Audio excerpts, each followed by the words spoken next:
Well, good morning, everybody.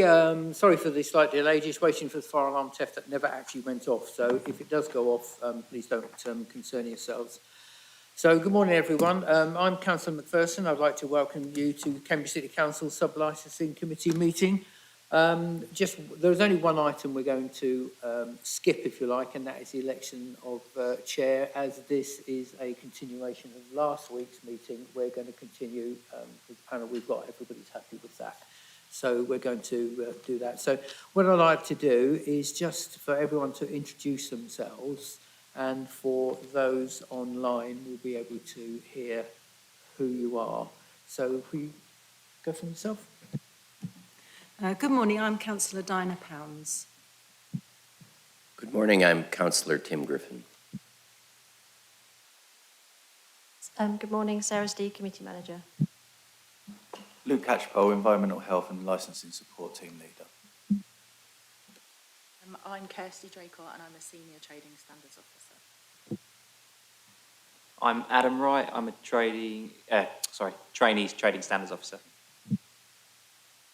Alex Beebe, Environmental Health Officer. Mahesh Mehmi, Chief Immigration Officer, representing the Home Office. Hi, good morning. I'm Mary Flo from Luxa Sparkles. Good morning. I'm Luxa Shiny Mariflo. I'm the daughter of Mr. Mariflo from Luxa Sparkles. Okay, thank you all. Just as this is actually... Oh, yes, I'm sorry. I forgot about the online. I beg your pardon, both of you. If you'd just like to introduce yourselves. Morning, I'm Jane Gilliard. I'm the agent. Good morning. My name's Felicity Goldsborough. I'm a barrister. I'm the legal advisor for today. Thank you so much. I'm sorry about that omission. In fact, I was just going to say, because this meeting is being broadcast, it is live, just to remind everyone to keep their microphone switched on when they do speak and off when they don't, and that to just be reminded that anything on your desk in front of you may well be able to be seen by members of the public who may or may not be watching. So just to keep that clear. And if you refer to a report, if you can just refer to the page numbers, if you've got them in front of you, that would be very helpful. Thank you very much. Can I just ask if everyone's happy with the procedure of the meeting? You've read through the procedure? Are you happy with that? You don't need me to go through that, which I'm happy to do if not. Okay, thank you. In that case, that takes us straight to the licensing officer. Luke, the floor is yours.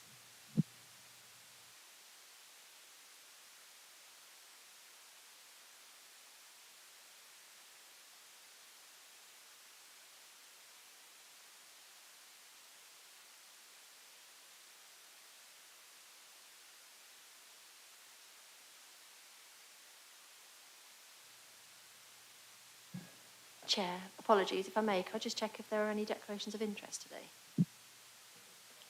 Absolutely.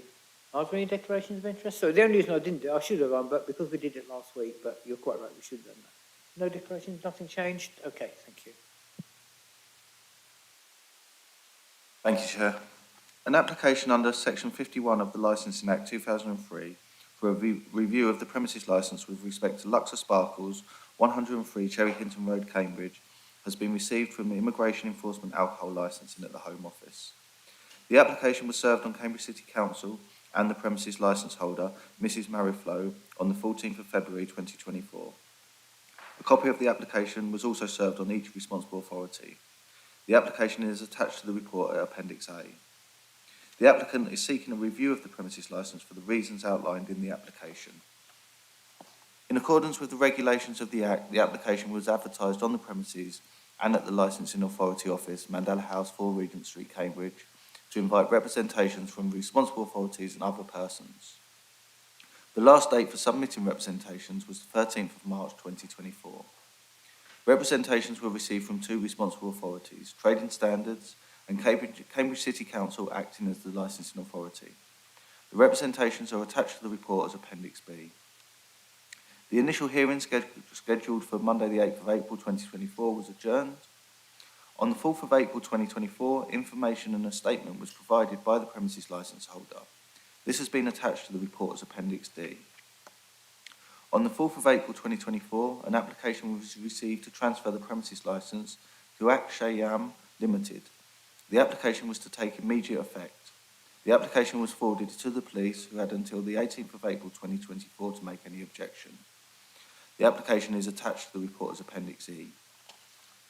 A slight amendment to the report. On the 18th of April, an application was received to change the designated premises supervisor to Luxor Shiny Mariflow. The application was to take immediate effect. The police have been made aware of the application and have until the 2nd of May to make any objections. The application needs to be determined. It is recommended that members determine the application on its individual merits, having reference to the statutory licensing objectives and Cambridge City Council Statement of Licensing Policy. The premises was granted a premises licence on the 10th of December 2007. Mrs. Mariflow has been the premises licence holder and designated premises supervisor from this date and throughout the life of the premises licence. A copy of the premises licence at the time of the review application is attached to the report as Appendix C. On the 4th of April 2024, an application was received to transfer the premises licence to Akshayam Limited. A copy of the current premises licence is attached to the report as Appendix F. A history of any complaints associated with the premises has been detailed in the licensing authority's representation, which can be found in Appendix B. Thank you. Questions? I've got one question, Luke. Have the police made so far any objection to the new application? No, so the application to transfer the licence has been granted. No objections were received, and none to date have been received about the designated premises supervisor. Okay, thank you for that. Our legal representation, any questions? No, thank you. Everybody happy with that report? Shall we move on? In that case, then over to the immigration officer to make their report. Thank you, Chairman. I'd just like to first of all confirm that the committee members have read the submission pack. That's great. I don't propose to read through the full pack. We'll go through the hearing in detail, but I will just make a couple of key points. Certainly, I don't propose to read the full pack, so I'm just going to go over some key points before I summarise the case. No, that's good. Immigration enforcement, we do not just drive around looking for businesses to target. We are intelligence-led, and there has to be a significant concern for us to take action on any incoming intelligence that we may receive. We do not routinely refer to seek a license review, but we do so in selected cases where we have heightened concerns. In this case, the concerns are twofold. Firstly, the illegal worker who was arrested at the premises, and secondly, the fact that he was the only person in charge of the premises for the sale of alcohol and potentially other illegal items. All of that being said, we recognise that our role is to bring this to your concerns and to your attention, and for the local licensing authority to make the decisions and to represent the interest of the local people and the businesses. Just to summarise the review, immigration enforcement, we received an allegation of an illegal worker being employed at these premises, and as a result, an enforcement visit team visited the premises on the 20th of November 23. One immigration offender was identified and found to have no permission to work in the UK, as detailed in the review pack. In short, Mrs. Mariflow stated that she had not completed some right-to-work checks for staff. The events of the 20th of November 23 clearly show that a licensee, a DPS, has not conducted the correct right-to-work checks for their staff member. The trading standard report further questions what systems they have put in place regarding the sale of alcohol and other items to prevent crime. Contrary to what people may think, it's quite easy to verify whether someone is allowed to work in the UK. In fact, they can do this. And if they do have permission, then verification can take a matter of minutes. And even if an employer chooses not to use the employer verification service, it's not too difficult to establish a reasonable statutory excuse by ensuring that documentation is seen and copied. The Home Office do not wish to be involved in unnecessarily restricting genuine community service such as small shops and restaurants. However, there are very serious concerns over the way that this business has been run on the visit recently in November. An illegal worker has been found at the business. Although a no action notice was issued on this occasion, further representations have been made by trading standards, which further demonstrates a lack of compliance as a business and to prevent crime and disorder. The protection of children from harm, licensing objectives has been undermined as the illegal worker who is in charge of the premises had not received training on the sale of age-restricted products and sold a vape to an underage individual during a test purchase, which can be argued. It can be argued that the illegal worker therefore could not have effectively protected children from harm associated with alcohol vapes and nitrous oxide. And that's detailed in the witness statement from the trading standards officers on page 12 and 13, where a similar incident when they attended on the 22nd of August 23, where they entered the premises to make a test purchase. A similar person who fitted the description of the person we encountered on our visit in November was found to have served an underage person. I'll just read out the statement. The shop assistant was an Asian male, Indian male, aged around 30 to 40 years old, approximately 5 to 6 foot tall, of medium build, and was wearing a yellow t-shirt. A similar description to the person we encountered in November later that year. Immigration enforcement asked that the premises license is revoked, merely remedying this situation by imposing additional conditions or a suspension is insufficient to act as a deterrent to the license holder and other premises and license holders from employing illegal workers and facilitating disqualified immigrants to work illegally. The review pack highlights options. The relevant statutory guidance offers some guidance. Unless I can answer any other questions, I don't propose to take up any more of your time.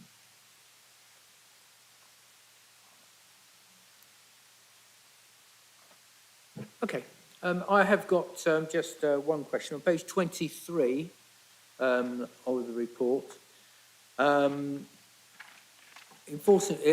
Enforcement Visit 20th of November 2023, it says in the second paragraph, I'm assuming that to be the person later referred to as Alex, later stated that the owner and her husband had allowed him to move into accommodation above the shop 20 days ago. Is that statement, do you believe, still to be the case? Has there anything else become forward to prove that it is not the case, or is that statement still current? Yes, as far as I'm aware, those details have not changed, and that still stands. Okay, thank you very much. Any questions for the officer online? No, thank you. Very clear. Okay, thank No, you. thank you, Chair. Thank you. Any questions for the immigration officer? No? Everybody happy? Alex? Okay, thank you very much. In that case, then, Kirsty, I believe it's your good self, according to my list. Senior Trading Standards Officer, thank you. Thank you very much. Yes, I'm here on behalf of Cambridgeshire and Peterborough. Sorry, Kirsty, to interrupt you. Could you just give us a guide for those online as well as to which page in the report you're going to start from? Oh, I haven't got a copy. If you can't do that, Yeah, that's fine. sorry. If you can't do that, that's fine. It was just to help, really, just so people can follow the report, that's all.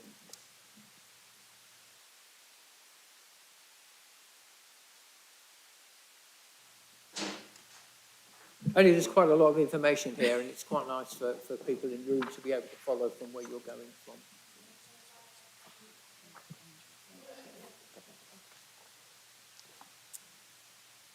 Okay, thank you. Sorry. So the trade.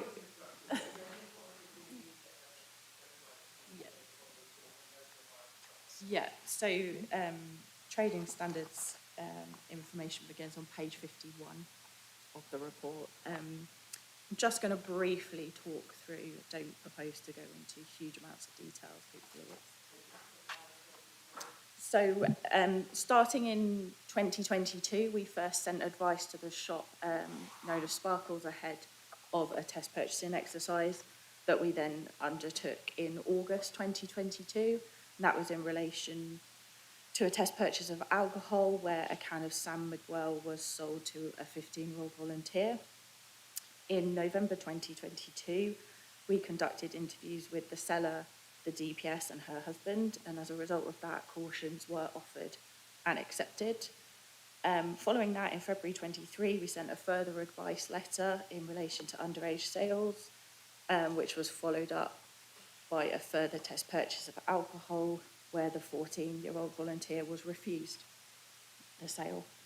In March 23, we received a further complaint concerning the sale of a vape to an underage person, and then a further test purchase was conducted in August of 2023, where our 16-year-old volunteer was sold a vape by the shop assistant that is known as Alex.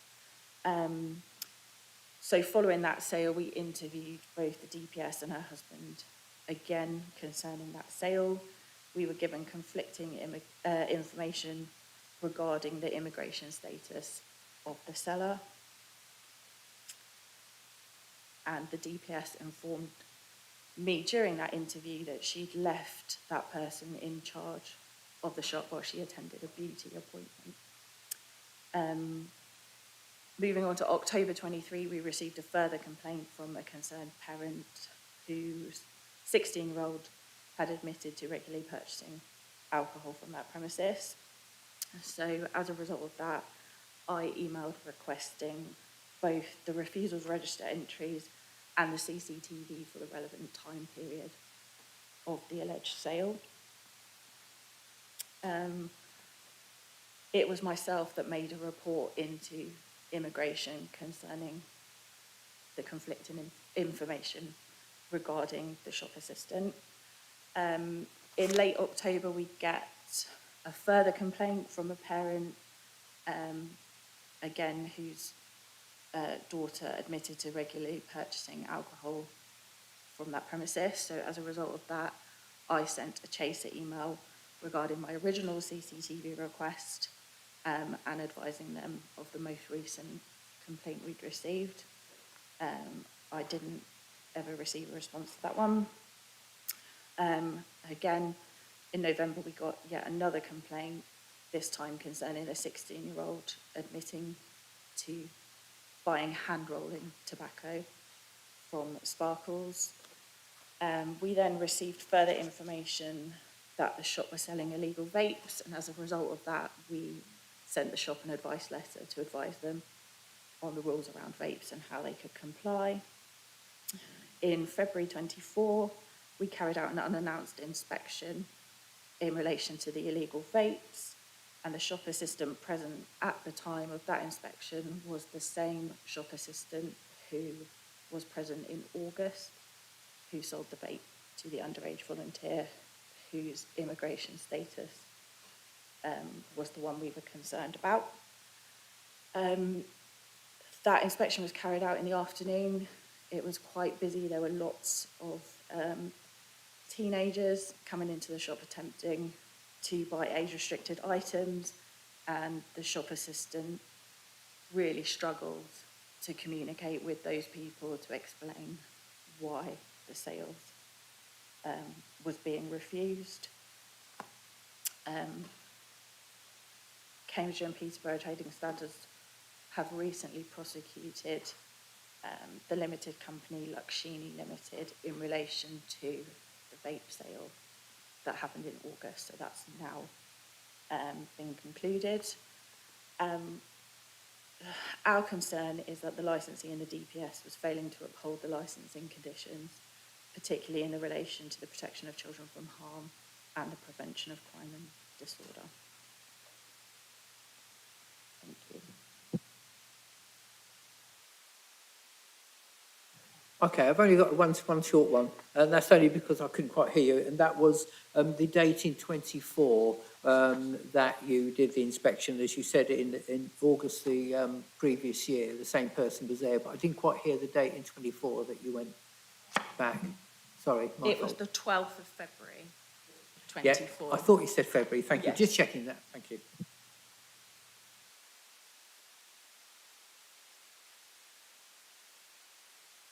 I think it was helpful for members to know whereabouts you were, because I thought you were going to go to this list. That's why I said, because there's some really useful information there, and I didn't want anybody to miss it, or in actual fact, to not have a chance to actually question each one of those things. Because if you haven't got the list, it's quite difficult for you to actually challenge or ask questions. I'm just trying to be fair to everyone. That's all. Can I ask you a question? In regarding something we have not heard yet, although it is in actual fact in the report, and that is the application or the granting of a licence to a new licence holder.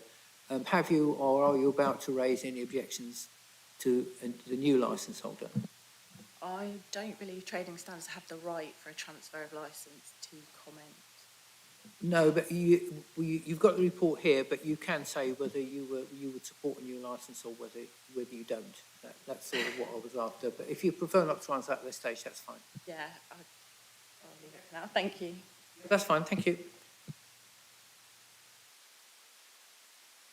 Alex, I believe it's your turn next. If nobody else has any questions. Could I just ask Kirsty a question? Yeah, of course you What can. was the result of the conviction? The limited company pleaded guilty, £1,000 fine, 250 costs, and 400 victim surcharge. Is that right? Yeah, that's from the top of my head.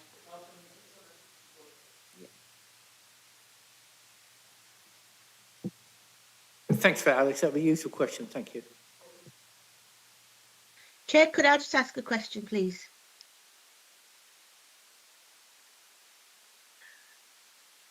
Sorry, I didn't actually hear that statement. Could I just ask Kirsty a question, please, Chair? Yes, of course you can. Please go ahead. Hi, Kirsty. I just wondered, in the licence has been running since 2007. When did all of these complaints start coming to fruition, to your attention? I haven't gone back through the history. There obviously, I believe there's been complaints over the years, but in terms of our underage sales work that I became involved in 2022. Right. When I Thank you. Thank you. Any other questions online there? No, thanks, Chair. Everybody happy? Sorry, I forgot to ask you. My apologies. Okay, thank you. On we go then. Alex, it's over to you. So the purpose of my submission, as Lucas said in the report, was we have many complaints that have been received to the licensing authority, and we felt it would be a good idea for me to come and present those separately because I've been involved in most of the complaints. Starting on page 71, you will see the submission which I have put together. I can read that out in its entirety if you like, but if you have already had the chance to read it, I could just go straight to the summary. Well, certainly the panel have read that. It's just whether everybody else in the room is happy that Alex goes straight to the summary for that. Is everybody happy, or do you wish him to read that now? Okay, yeah, they're happy. Thank you. So as I said, the purpose of the submission was to summarise the complaints-related investigations that the licensing authority has received regarding the premises, including the alleged underage sales of alcohol and other age-restricted products, and B, the sale of alcohol to intoxicated customers. And this all started in May 2018. So in summary, whilst the Licensing Authority has no direct evidence of offences being committed under the Licensing Act 2003, for example, sales of age-restricted products to children, sale of alcohol to intoxicated customers, etc., there have been 6 similar complaints made against the business in the past 6 years. No other off-licence premises in the city has received a similar level of complaints. Visits to the premises have given rise to a number of concerns, especially staff training for which the licence holder and designated premises supervisor at the time, Mrs. Mariflo, is responsible. Despite persistent warnings to the business, complaints have continued. Recommendations provided by the licensing authority and the police have also seemingly been ignored. This calls into question whether the licence holder is sufficiently promoting the licensing objectives, namely prevention of crime and disorder and protection of children from harm. It was also noted in page 9 of the Home Office Premises Licence Review Pack, that may not be page 9 as you see it now, where it is stated that staff of the business have been offering alcohol to customers on credit. Whilst this is not illegal, it could be considered to be unethical to those who are vulnerable and unable to pay the debt off. Thank you. Thank you, Alex. Members, do you have any questions? I know the page that, I think in the pack, I think what you're referring to, Alex, I think is on page, it is a small 9, but it's on page 27 of the pack. But I see the page 9 above it as you referred to, and the receipts are in that picture if anybody wishes to review those, just for clarification. I thought that would help. Does anybody have any questions that they would like to ask in the chamber? No? Online, any questions, ladies? Yes, Chair. Yes, please, Chair. Yeah, please go ahead. Hi, Alex. I was just wanting to ask, those receipts that you had, did it show any alcohol on those receipts? Which receipts are you referring to? The ones that you said were the credit ones? I think that was in the Home Office submission. All right, okay, that's fine. I thought there was no alcohol on there. Just wanted to confirm that. And you said that you've had 6 years of complaints regarding protection of children from harm and serving alcohol to people who were probably drunk. I'm using the word drunk. What happened with those complaints? Did they get followed up, or was there any action with them? Yes, so in the report I do talk about the visits that I undertook with the police licensing officer. There were letters also sent, but as I've outlined, because we were unable to evidence that any offences had actually been right, there was no formal action by the licensing authority on those occasions. So where did those allegations come from? They came from a variety of sources. For example, I believe in the May 2018 one, that was a member of staff from a local sixth form college, because there is a very big sixth form college down the road from Luxor Sparkles. The complaints have also come from parents of children who are underage as well. And can I just ask, sorry, I've just got a few questions to understand here. Can I just ask, the allegations of serving people who are drunk, where did they come from? Local residents. Okay. Have they witnessed those sales in the shop? No, it was from people who were living in the vicinity who were also complaining about noise from people who were congregating outside. So it was an allegation. Yeah, right, okay, that's fine. Thank you. I think there was also a complaint from the teacher at the sixth form college that they'd arrived in their lesson drunk. Yes, that's right. I think that was...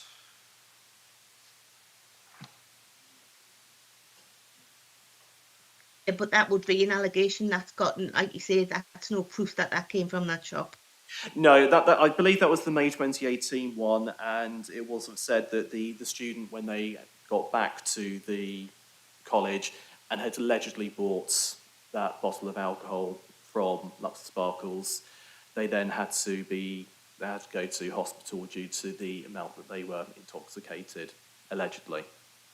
Yeah, thank you. Yeah, sorry, I remember that. Yeah, because I had an issue that, and they, Alex Bieber and some police officers, they come to my shop and they check my CCTV and they check through the till as well, all the record. They couldn't find anything there because the people who are buying somewhere else, they're using my shop name because I'm nearly 17 years running the shop. And everyone, even I see from my eyes, when I refuse, they are going to the opposite shop and buying and showing me and going like that. End of the day, they're using my shop name. And the proper evidence, they come and check in my shop, CCTV and the till record, they didn't find anything in the till record on that time. And the CCTV also, they couldn't find anything. So 100% is showing I didn't sell anything for that. Thank you. No, that's useful. Thank you for that. Your presentation is very important, so thank you for letting us know that. Can I just add to Yeah, of what course you Darren can. said? Yes, please, carry on. So the following year after the allegations, I was a student at one of the colleges at the time. And I've also heard a lot of people say, like, you know, you can just say it was from Sparkles because they'll believe it. If your parents say it's from Sparkles, they'll believe it, sort of thing. Because that's the reputation that we've been given because we're so local to the colleges. But in all honesty, they haven't bought it from us. Who knows where, but it wasn't bought from us. And it's just the reputation somehow we've built over time. So, yeah. Okay, thank you for that. Any other questions? So, no? Okay. Jane, it's actually over to you now anyway. So you have the floor, Jane. It's all yours. Okay, thank you. Just like to say thank you to the committee for the opportunity of being here. Obviously, we had a few problems, which they'll tell you about. Basically, we've covered it's a family business that's been licensed since 2007. It appears that over the latter years, so Alex's report included some things from 2018, but in the main from 2022, that there's been massive problems there. I got involved with the I got involved initially with Mrs. Mariflo and looked at the situation and obviously assessed how difficult things had become, and we basically just looked at trying to protect the license going forward. I know that's kind of a decision that's up to yourselves today. So in hindsight, leaving the premises in the limited company and in Mrs. Mariflo's name for such a long time maybe wasn't the best thing. It should have maybe been dealt with in 2022. However, it wasn't, and we then had the resulting events happen. But what we've done now is obviously there's no defence to the immigration charge. Also, there's no defence to what was the environmental health, and they pled guilty through the court. She pled guilty last week, and that was dealt with as the officers just said. But what we have done is we've looked at the whole concept of running the shop. As you can imagine, it's very important to them. It's the main source of their income. That it's a business, a family business, and Mrs. Mariflo has stepped away completely from that business now. So what we've done is made massive changes, put a new company in place, removed Mrs. Mariflo completely, transferred the licence into a new business, put Miss Mariflo, as she's gone through her personal licence, gained the personal licence in the last 2-3 weeks, put her in as DPS. We've also added the conditions that were suggested, said that that's obviously something that would be accepted because there was additional conditions suggested by trading standards, and they were never acted upon in the historical places. We've got the refusal registers, we've got age-related products checks, we've got the full compliance records. We've also suggested that a condition could be added with saying that nitrous oxide would not be on sale at any point of time. We've got the full training in place, immigration checks, and obviously Miss Mariflo is there today to speak on her behalf as to how she would take the business forward as the DPS. She is the one that will be focusing on running the store.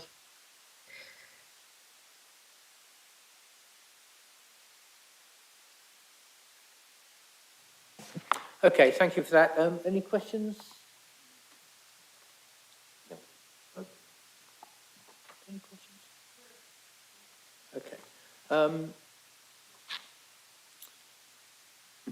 So I believe that is the last representation. So you have a chance now to speak to us.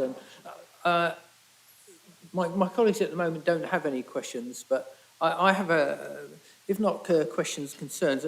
One of the things is you would be, or are now apparently, new licence holder. And as you said, you were a member of nearby college when some of these allegations came up.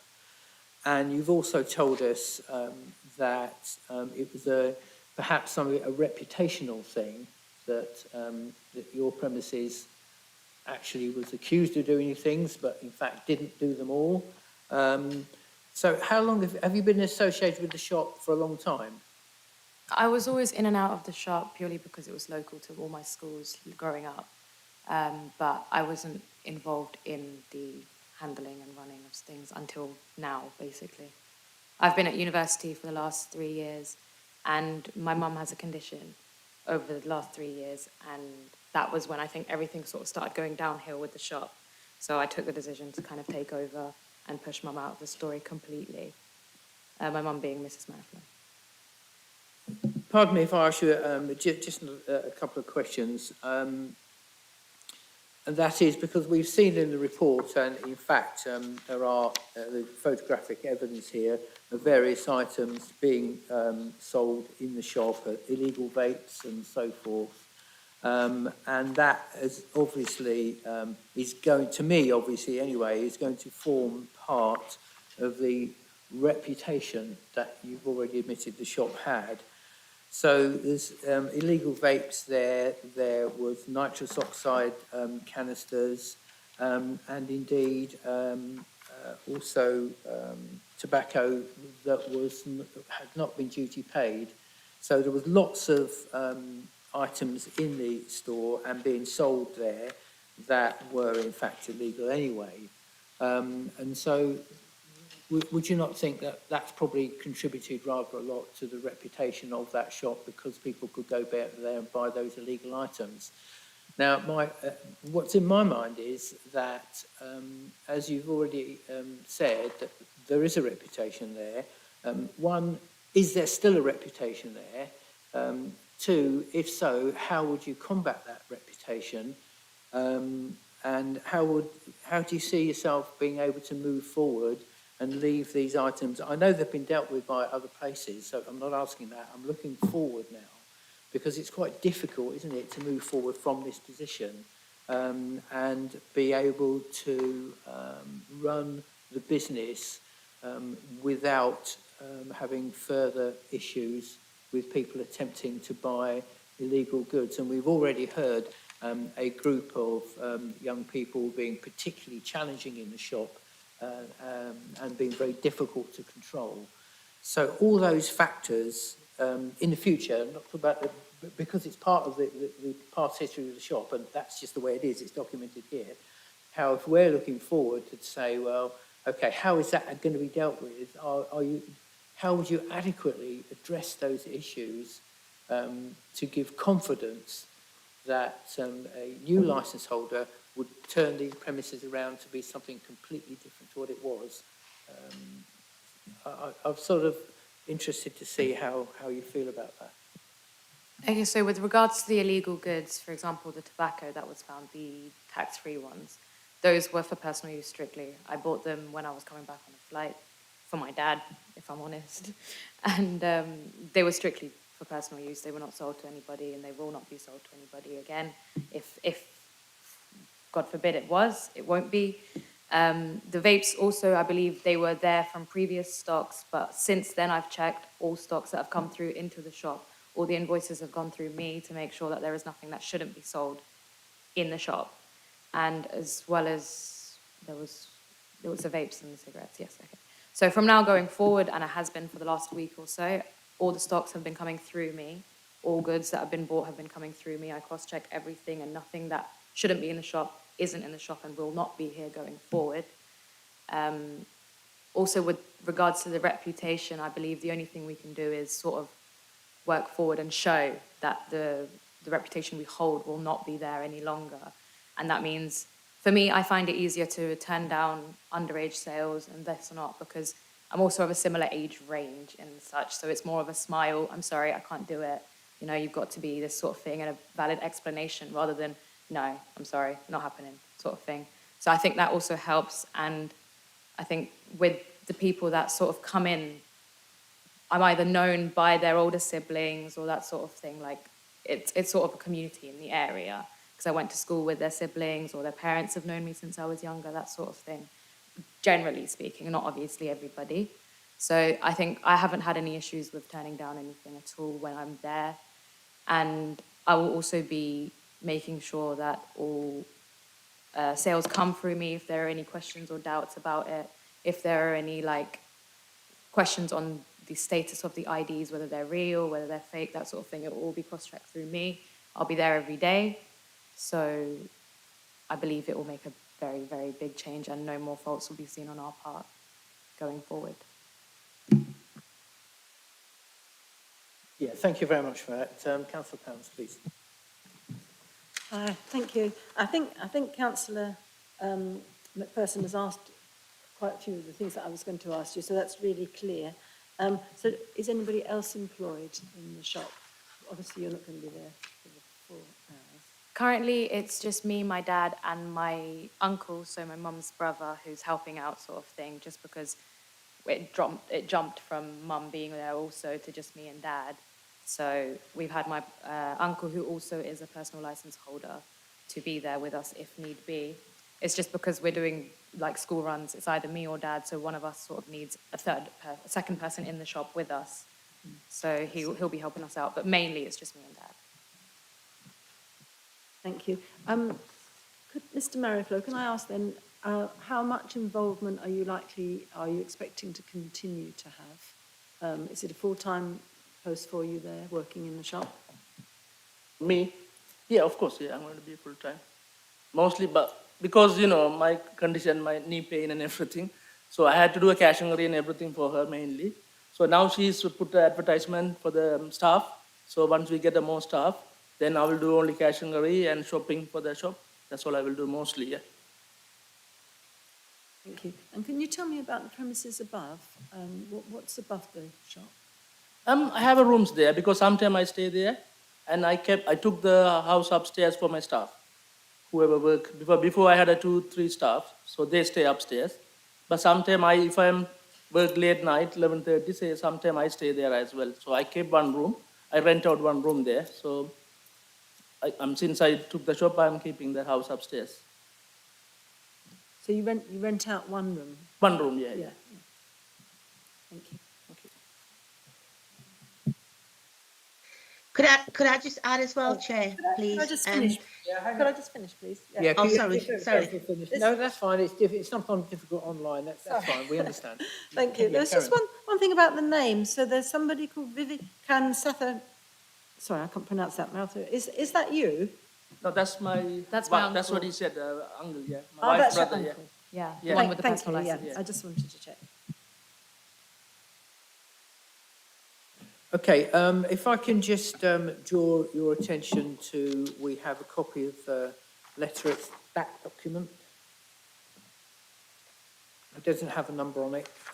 It's the letter from the previous licence holder. And there's a paragraph there which says, we're going about halfway down the page, which says, it's referring to the person we now know as Alex. That's the only name I'm going to use. I will say we as a family have taken him into our home and life as he's suffering with mental health problems following his arrival into the UK. That's the paragraph I'm looking at. Would you know, I mean, you're not the person who wrote this letter, so you might not be able to answer this. But can you tell me how long, 2 questions, how long that your family had known this person and how did they get to know him? I'm interested how that relationship came about and how this person, who is proven to be legal at the time, found their way to your premises and what made you support this person at that time. Thank you. Because he is locally from in Sri Lanka, next to my village. So he moved to UK. I don't know when he moved. After I heard that he was here and he couldn't find a house or anything to stay. So he called me and asked me, can I stay in India? I said, yes, fine. Then when I take him, I don't know he had a mental problem. Once I took him, then the mental doctors advised me, don't leave him alone in the house. Because I have the letters as well, proof that I bring it here. So they advised me, don't leave him in the house alone. Wherever you go, take him. So normally I take him wherever I go, Cash and Rio, anywhere I take him. And mostly he comes to the shop because he like to, now he is okay with the English, but he's not good with the English. So he like to communicate with the people. So he like to come and stay in the shop. So I don't stop that. When I come, he come with me, he stay in the shop, talk to the people outside and everything. So it's helping him for the mental issue. That's why the main thing. And I try to push him because he's a very strong man, good man, but he'd have a confidence. So I try to let him sometime in the till as well. I'm not lying. I let him, but mostly when I'm there. But last time when my wife was there, I was in Sri Lanka. I went to Sri Lanka. My dad was ill. So my wife went to pick my daughter or something. That's why he was there 1 hour in the shop. That's what has happened that time. So sometime I let him to stay in the till to make, I know I don't pay him anything. And he stay in my house and he don't pay me anything also. I give the food and everything. So I'm just helping him. That's it. Okay, thank you for that. I've just got another couple of questions related to that. I'm just looking for the page in the report. There's a report from the immigration officer, which was why I asked this question earlier in the hearing. So I just can't locate the page at the moment, where the question was asked. Oh, here it is. Yeah, page 23. That's the one. Page 23. He later stated that the owner and her husband had allowed him to move into accommodation above the shop 20 days ago. So he said he was living in the flat that you've just acknowledged to Councillor Pounds that you do hire out. So was he living in that flat? No. Because elsewhere in the report you say he was with you. So do we know what made him say he was living in the flat? I'm not trying to pressurise you. No, that's fine. We're just trying to get a picture for the future. So you understand me? Because, I went, he stayed with me. Wherever I stay, he stayed with me. But that time I was in Sri Lanka. So because my wife is alone in the house, so our culture, he don't want to go and stay in our house because wife is alone. That's the main reason, because I was in Sri Lanka that time. When I'm in the house, he come with me and stay there. But on that time, my wife is alone and my little daughter. So for our culture, he don't want to go when I'm not there in the house. That's the main reason he said he will stay upstairs. Okay, that's that clarification. So that's cleared up that point. And I got the letter as well, if you want to see, for the mental issue problem from the hospital. That's fine. Thank you so much for that. That might be helpful, but thank you so much for that. And I promise you the last question at the moment, going back to the letter, because we haven't really asked you much about the immigration's report. So this is where I am now. So a little further down on that letter, the previous licence holder says, I was aware of the status of his immigration. However, did mistakenly think it was within my remit as a friend and mentor to allow him to be present in the premises and take over temporarily from me in the unpaid capacity. But it's the first line, really. I was aware of the status of his immigration. So I'm guessing you were too.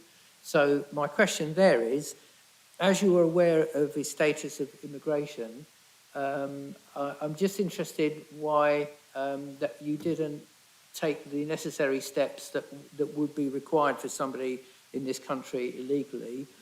And I have to be blunt here, I'm afraid, and that is, if the same situation arose again, what would you do?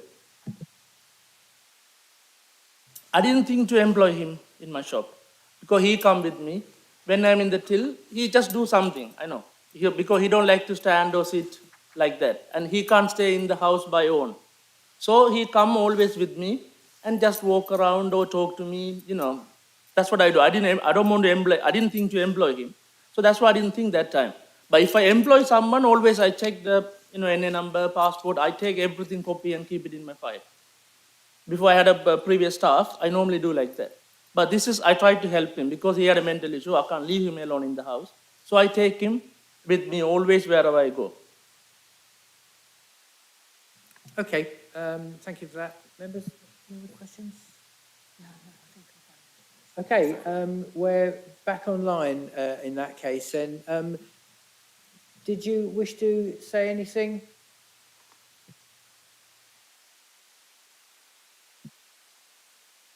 Okay, we still got that connection, Chris?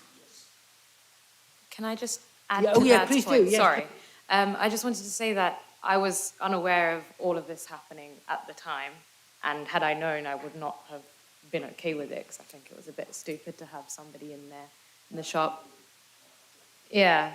Dad wasn't aware of it for most of it as well, like him being left alone per se, because Dad was obviously in Sri Lanka, so neither of us were aware of what was sort of going on at that point. Thought Mum would have full charge over that, but when I found out, I was kind of like, yeah, you can't just have somebody helping. Like, I understand him helping with sort of stocks, like bringing stuff in from deliveries, that sort of thing, okay, I get. But behind the till is something I'd never be allowing ever again, quite frankly, whether it's him, whether it's anybody else, it's not okay, because that's where we serve the alcohol, that's where we like sell it. So he shouldn't be behind there, whether it's just sandwiches someone's buying or not, personally. Also, Dad wasn't aware of I don't think he understood your previous question as well, but Dad wasn't aware of the immigration status of the man at the time. It was just sort of, oh, this guy is here, could you help him out, sort of thing, from other family members in Sri Lanka. And I'm not too sure what exactly Mum said in the interview, but she was clearly more aware of things than me and Dad were. Sorry, I need to stop referring to them as Mum and Dad. No, that's useful, thank you. Jane, did you wish to come in now, Jane? Or I was just going to ask the environmental officers and the immigration officers if they had any questions so far, or you can come in now, whichever way you choose.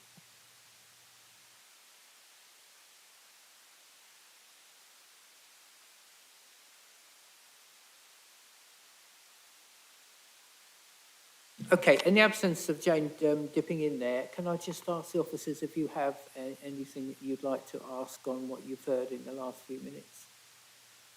Well, clarified? No, thank you. Chair, sorry, it's Miss Goldsborough. Could we just pause it? I've just admitted Jane again, so can we just be clear that she's online and she's heard us, etc.? Yes, I did. It froze temporarily, so that's why I came back. But yeah, I heard everything that Miss Mariflo said. Oh, good. The only thing that I wanted to add on there, Chair, was that we've agreed that any staff that come on board will receive full training before they are actually allowed to take any duties within the shop. That's what I wanted to say before. Yeah, that's kind of you, Jane. Thank you. I'm glad you heard all that, because we'd have to go through it all again otherwise. No, I did. It was just a slight. It just said that it froze, so it was kind of just a few seconds, so it was fine. Thank you. Yeah, that's absolutely fine, Jane. I think we've all experienced that over the last few years, haven't we? Do you mind if I ask a couple of direct questions of the officers then? Because this is really important. Because we're looking at not only historically, but we're looking at a licence application going forward, or a licence continuation going forward. So I'm just going to ask you collectively, not individually. Could you, if you have concerns or if you have objections, could you raise them now, please, so that we can consider them? Because we've got the report up to now, but we're looking to the future as well, and what is best for the residents and for the upholding of the licensing directives and objectives. And it would be extraordinarily helpful to have any last comments, either way, for or against, however you wish to. If you wish to make no comment, that's also fine, but I'd just like to give you an opportunity to raise anything that you might want to now.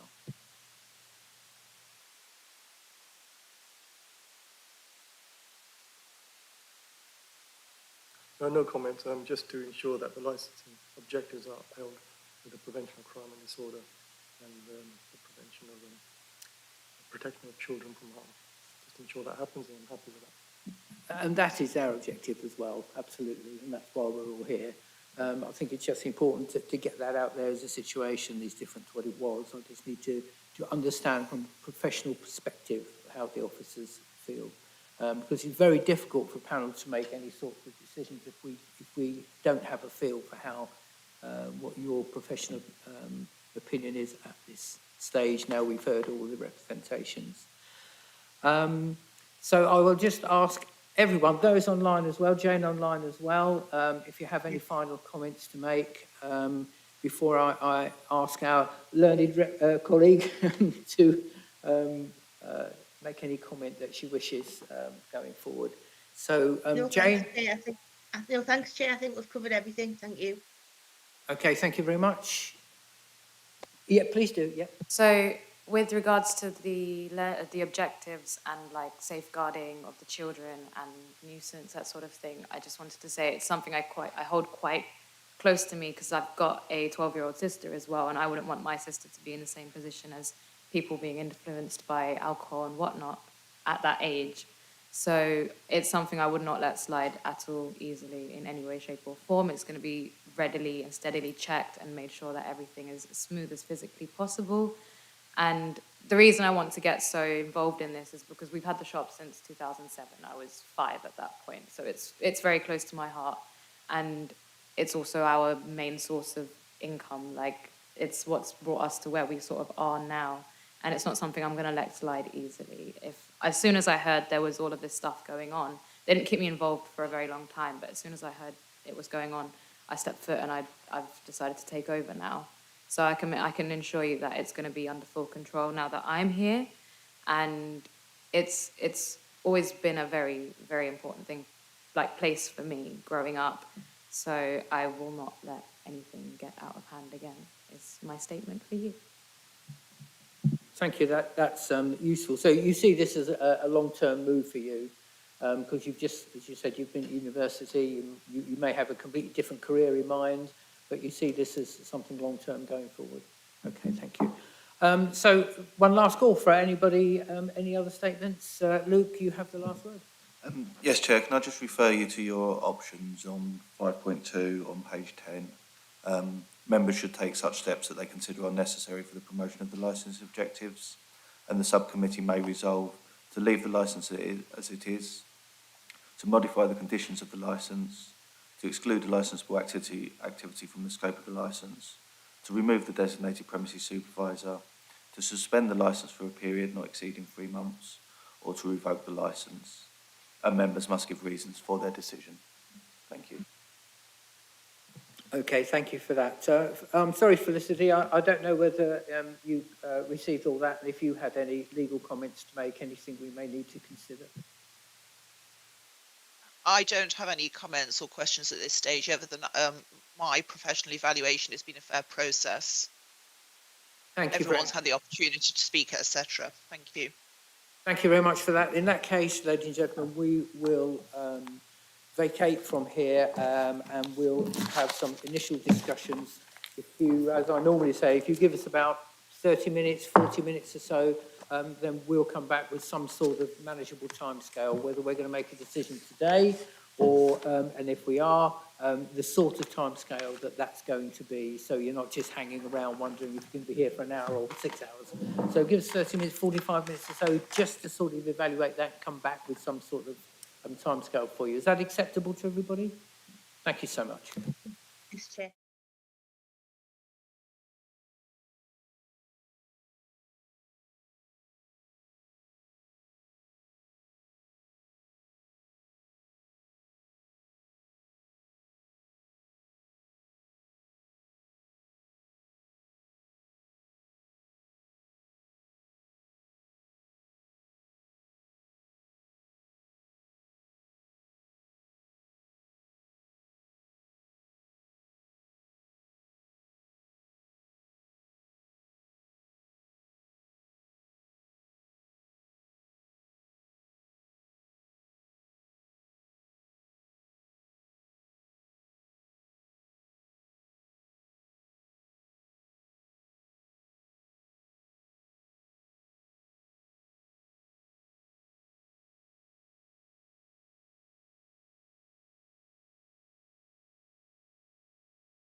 Thank you, everybody, for reconvening. Sorry to bring you back so quickly.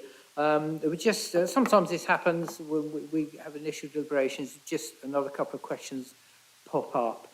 But I can tell you that in my previous promise, so will give you an idea of timescale. We will make a decision today. We're estimating somewhere between 1.5, 2 hours maximum, something like that, that we'll be able to come back. So we have just 3 additional questions to ask. And Councillor Pounds, do you wish to take the first one? So can I ask you, please, what else do you sell in the shop besides? We've seen listed alcohol, nitrous oxide and vapes. Can you tell me what else is sold in the shop, please? You mean like general products we have? So it's groceries, food items, dairy items, international food items. So like we have a few Sri Lankan stocks and Polish stocks, bakery items, yeah, dairy. And the fruits and veg. Fruits and veg. Fruit and veg also. Yeah, that's pretty much it. Soft drinks. So you describe it as a general store? Yeah, general store.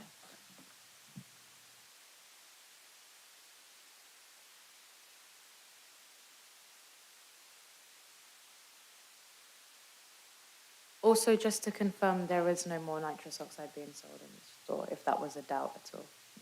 There hasn't been and there won't be anymore. Yeah, so how big a part of the business is the alcohol and the vapes, would you say, in terms of turnover?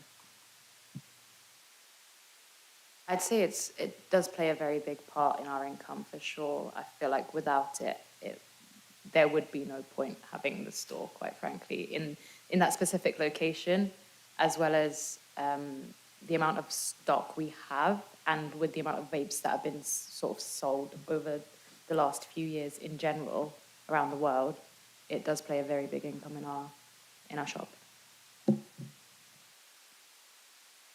Yeah, thanks for that. Kirsty, can I ask if, I know, surprise, wasn't it? Can I ask that, just popping back to the question about the prosecution, what happened to all the illegal stock that was there? Was it seized? Was it all seized? So, from my point of view, I seized all of the illegal vapes, and that outcome has not been determined yet because we are waiting for today and the prosecution hearing last week. So we put that to the side for the moment. Okay, but they've been removed from the premises, though. They have, They're not yes. there now. And do we know about the nitrous oxide and the disposal thereof of nitrous oxide? That would be a police matter. Doesn't fall within my remit. But you don't know. You don't actually know about that. No, we, Right, we okay. didn't see any while we were there. Okay.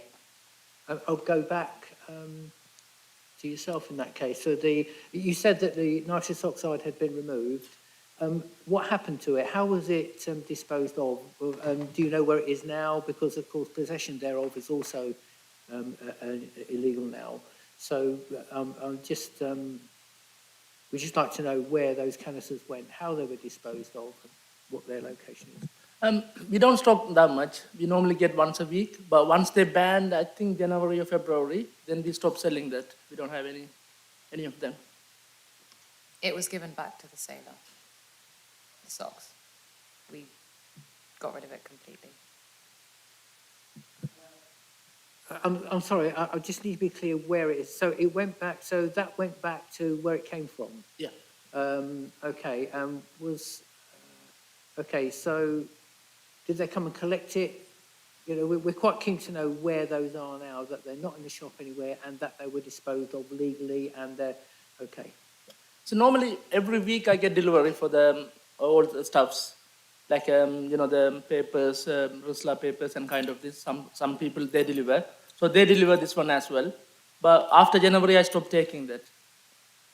I called them personally to get it removed. So the people that provided the gas at the time, but also the people that provided the papers, the filters for the tobacco, that sort of thing, the small bits and bobs.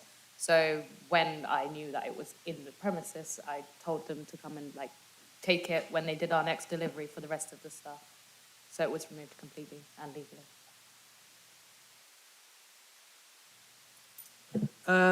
I have a final question about CCTV.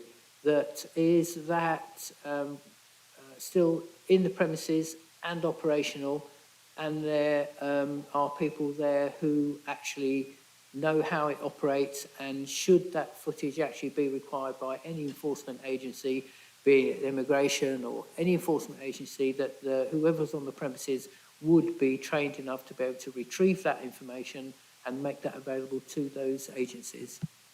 So I now have full access over the CCTV officially, and I have it running at all times on a side, but I also have it on my phone, so if it needs to be, if I get a call to check something, I can do that also. But yeah, if it needs to be retrieved or anything, that will come through me and I will provide it to whoever needs it. Okay, was there anything else? I don't think so.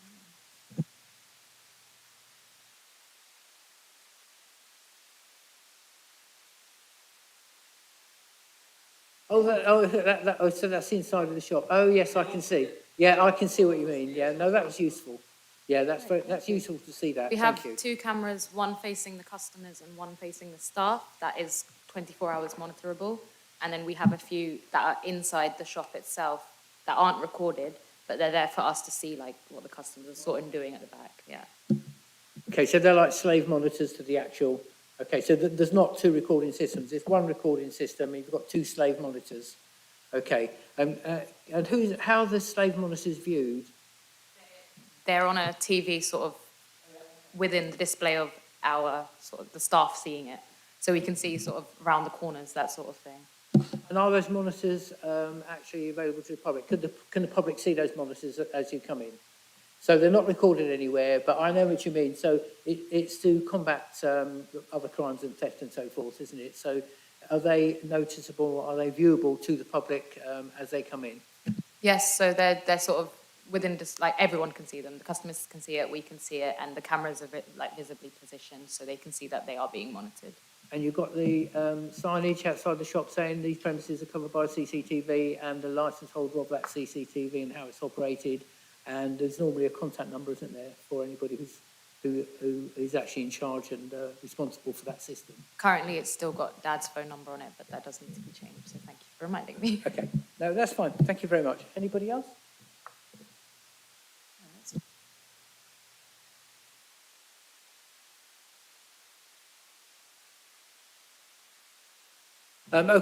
Sorry about that, to bring you all and get back online and everything. I know that could be a little bit of a juggle, but I think it's important to actually get to everything. These are important decisions, so sorry to sort of back people around a little bit. So we're going to disappear again for a little while, but we're hoping to sort of get this inside a couple of hours, if maybe a bit less. We'll see how we go, but it's not going to go on until tea time tomorrow, if that's okay. Thank you so much. We'll see you in a moment.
Okay, thank you, everyone. So we have reached a decision, and I'll read out the document, if you don't mind, and thereafter a copy will be available to you. So, to consider a review application submitted by Immigration Enforcement Alcohol Licence at the Home Office in regards to the premises licence of Luxor Sparkles, 103 Cherryhinton Road, Cambridge, CB17BS. We heard representations from the following: Chief Immigration Officer, Senior Trading Standings Officer, Environmental Health Officer, Premises Licence Holder and Designated Premises Supervisor. The reason you appeared before the subcommittee, an application under Section 51 of Licensing Act 2003 for a review of the premises licence with respect to Luxor Sparkles of 103 Cherryhinton Road has been received from the immigration officer. Subcommittee had to decide such steps that they consider are necessary for the promotion of the licensing objectives. The licensing committee may resolve to A, leave the licence as it is, modify the conditions of the licence, to exclude a licensable activity from the scope of the licence, to remove the designated premises supervisor, to suspend the licence for a period not exceeding 3 months, to revoke the licence, and for this purpose the conditions of the licence are modified if any of them is altered or omitted or any new condition is added. Making our decision, we considered the following list: the Statutory Provisions Licensing Act 2003, Statutory Guidance, Cambridge City Council Statement of Licensing Policy, reports received, advice from Legal Officer, representations from the Immigration Officer, Senior Trading Standards, Environmental Health Officer, Licence Holders, and Jane Gilead, Agent for the Premises Licence Holder. We found the following facts: representations made by the responsible authorities and the premises licence holder and Jane Gilead, agent for the premises licence holder, were all relevant. We did not consider the following matters to be relevant, and that is the personal circumstances of the family. The reasons for this are that personal circumstances of the family are not relevant to the licensing objectives. Our decision is as follows: to leave the licence as it is. The licensing subcommittee recommends that the licensing authority provide the following support: that a licence inspection is undertaken within 6 months of the date of this decision. Our reasons for reaching the decision are as follows: there were no objections to the new premises licence holder, and no evidence that she would not correctly fulfil the role in accordance with the licensing objectives. The subcommittee has considered the history of the premises and the fact that the premises licence holder is new to the licensing trade. The subcommittee has considered that Ms. Malfolio's commitment to uphold the licensing objectives and has decided to leave the licence with it as it is, with the above support. And that concludes the hearing, except to just remind the applicants that those who made relevant representation have the right of appeal to Magistrates Court within 21 days from the date of this decision by contacting Cambridge Magistrates Court, Courthouse, Bridge Street, Peterborough, PE1 1ED. Thank you, everyone. Thank you, Chair. Thank you so much.